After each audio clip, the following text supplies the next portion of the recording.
I got this new product this year. It's like a root and grow. I use this one bottle, and I know you guys saw this the last video, but check these vegetables out. Sunflowers, corn, tomatoes, basil, of course our flowers. Flowers help with like bugs and stuff like that. And then I got my drip lines in, just a little strawberry bed. There's actually some onions and stuff in there. Then we got your cauliflower, your cabbage, your Brussels sprouts, and of course here's all our different lettuce, arugula, your cilantro. I love cilantro. Radish stuff, beans.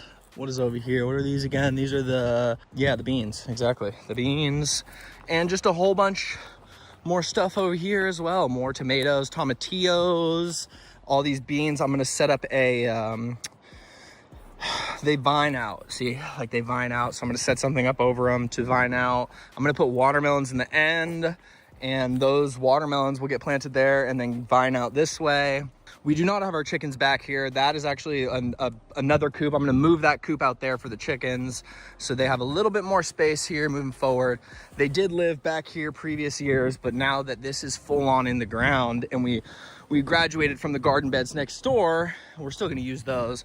We're actually gonna use the beds for more like potatoes and stuff like that. There is carrots here. We'll probably do some more carrots next door and stuff like that. And really in previous years, I just did a lot of water and amending. This year I did add a little bit of that food, and I really only did that one bottle so far, and these things just absolutely took off. So feeding a little food to your vegetable garden other than just amending the soil and stuff like that definitely is, you know, worth it. These things are popping off. So